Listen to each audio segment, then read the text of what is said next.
Now back to the afternoon drive with Jake Wimberly. Blowing through your radio with 50,000 watts of pure power. Live and local on the TuneIn Radio app at ESPN 105.9 The Zone and online worldwide at thezone1059.com. We're brought to you by Cobb's Cleaners. Find your Cobb's Cleaners today. Commercial residential cleaning done right. And get by Ameristar Casino. And go ahead and get your bets in on the college football playoff, bowl season, Ole Miss and the Sugar Bowl, Mississippi State and the Liberty Bowl and more. Tony Barnhart, SEC Network, columnist for TMGCollegeSports.com, is on your radio. Tony, happy Monday. How are you? Jake, I'm doing great. Hope you're well. Absolutely, Tony. I appreciate your time. All right, I want your thoughts kind of in real time, what you were thinking Saturday as you watched Nick Saban and Alabama go up and down the field on Georgia, and then Georgia just did not have an answer. And before you answer that, this is just my 2 cents, and it's nothing against Stetson Bennett. I mean, he threw 3 touchdowns, but he did throw 2 interceptions, and then he had a couple snafus in the red zone as well. And Tony, I'm just of the belief, and Nick Saban spoke of this back in the spring about his change in offensive philosophy and why you have to throw the ball. Just my opinion, when you have a stud horse like what Alabama has at quarterback, and then you're running a guy out there that's the equivalent to not a stud horse, when you get in a shootout, you're going to lose those every time. Well, there is no question that the game has changed, and it's very much quarterback oriented now. And for what Georgia likes to do, it worked 12 times in a row. But there were two big things, Jake, going into the game. That when I was asked about it, I said, if I'm a Georgia fan, here are the 2 things I'm concerned about. Number one, will they get explosive plays in the passing game? Because that's what they've made their living on, particularly when the offensive line wasn't playing particularly well. That's number one. Number two, what is going to happen if Georgia falls behind? The thing with the Alabama game the other night, Georgia came out smoking, got up 10-0, but you know what? Alabama punched back. And when Alabama fought back, the whole mood in that stadium completely changed. And I think after that, Alabama was pretty much in control of the game. Tony Barnhart is on your radio Monday edition of the program talking SEC football. All right, so let's just play this out for fun. I mean, obviously, Georgia's got their hands full with a really good Michigan team. I would like to think, it's a great story with Cincinnati, but Alabama's going to handle them. What can Georgia do differently, or will they do things differently? Big question is, why is JT Daniels not playing any more than he has? And what does Kirby Smart do? Because I don't know that even the betting public would put $1 on Georgia if they rematch with Alabama and Natty, and Stetson Bennett's playing quarterback. Well, I don't see anything different happen, to be honest with you. Now, I will say this. If Stetson Bennett can eliminate the mistakes, maybe they have a chance, but it's hard to see the game going any different. First of all, they got to beat a Michigan team who is scary good, who's a lot better than people think they are. I think that's a much better matchup for Georgia. They both like to play physical, but assuming they even get to Alabama, they're going to have to. One thing that did not happen in this game for Georgia is they never got any pressure on Bryce Young. Bryce Young was sacked 7 times in the game before against Auburn. And what did Auburn do that Georgia could not do? And that, to me, that along with the quarterback play, that was a big, big part of that game as well. Tony, let's switch gears. Step into the state of Mississippi. Ole Miss gets a Sugar Bowl berth against Baylor as Ole Miss first 10-win season in the regular season in the program history. Looks like Lane Kiffin, a lot of questions on this whole coaching carousel. Would Kiffin stay in Oxford? Looks like that is going to happen. Your thoughts on what he's been able to do with the program, and Ole Miss gets a New Year's Six day. They get awarded with a Sugar Bowl berth. Well, Lane Kiffin has done a remarkable job with the offense, and boy, don't you know Matt Corral is happy that Lane Kiffin showed up as head coach. Oh, yeah. Because those two guys were meant for each other in terms of quarterback and the coach working together.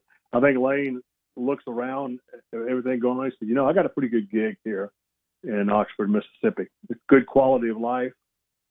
We have an identity that we can recruit to and play to. So I think he has done a marvelous job and should get some SEC Coach of the Year votes. And Mississippi State gets a Liberty Bowl berth. Mike Leach will be taking on Texas Tech as a lot of the bowl, as you know, this bowl jockeying position, it's all about stories and matchups, and Leach versus Texas Tech, that's somewhat of an interesting story in a lot of circles. And that is wide open that game is absolutely going to be wide open. Will Rogers keep the hot hand the way he's been playing? I think he will. Will Rogers is one of those guys. When you sit there and watch him play week after week, you see, this dude is pretty good, and he's coached by one of the very best.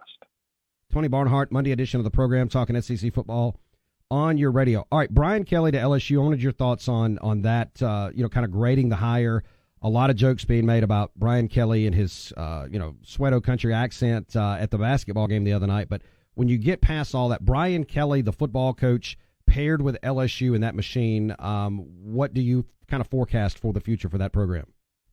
I thought it was a great hire. I mean, you're talking about a guy who's been a head coach for 31 years, won almost 300 games, who has a system that has worked every place. He's won every place he's ever been. He's won more games than any Notre Dame coach in history. So I thought it was take his, CEO ability and apply it to the resources that you have at LSU, and I think they're going to do very, very well. I don't know about in the short term because he's going to have to do some remaking of that roster, but I think he will have a lot of success at LSU. And when you look at Florida, the same question applies here. When you talk about Billy Napier now, the new head football coach at Florida, your thoughts? Great hire, absolutely great. Listen, for what Florida wanted, what they said they wanted, they had to have two things in the new head coach that they were non-negotiable.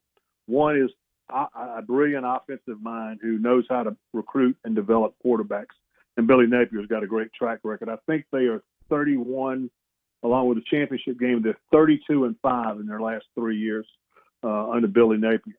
And the other one is someone who was not just good at recruiting, but relentless in recruiting, that could keep pace with Kirby Smart at Georgia. And everything I know about Billy Napier says he is relentless in recruiting, had a heck of a recruiting operation set up at Louisiana.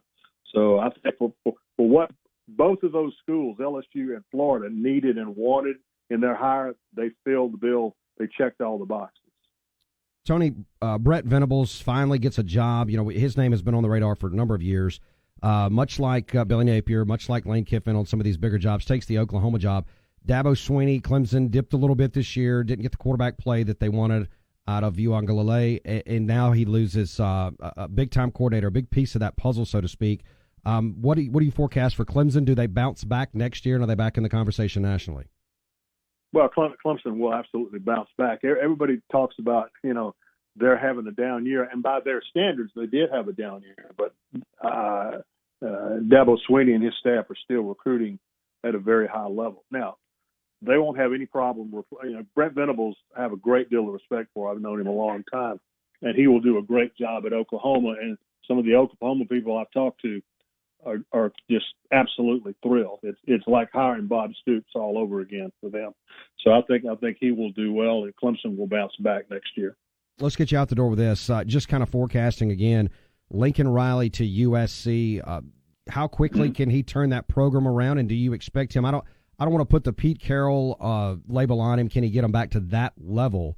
But when you look at Lincoln Riley and the success he had at Oklahoma, you would have to think out in that part of the country with all the quarterbacks and skilled players that are on the West Coast that he should be able to get that program turned around pretty quickly. Well, yeah, I think about all the California quarterbacks that are coaching in this part of the world. It's a lot. Ole Miss has got a California kid. Georgia's got a California kid. Clemson's got a California kid. I mean, they come out here for one reason, and that's to compete for championships and maybe go to the playoffs. I just think with all the talent within a 3-hour radius of the USC campus, you can get all the players you want. And with Lincoln Riley's track record with quarterbacks, just line up the Heisman trophies. Just line them up, and for a kid that you're recruiting, I think he'll do very well there. Tony, I always appreciate your time. Look, have a great week, and we'll do it again soon. Okay, Jake. See ya. Thanks so much. Tony Barnhart on the Malone Roofing Caller Line.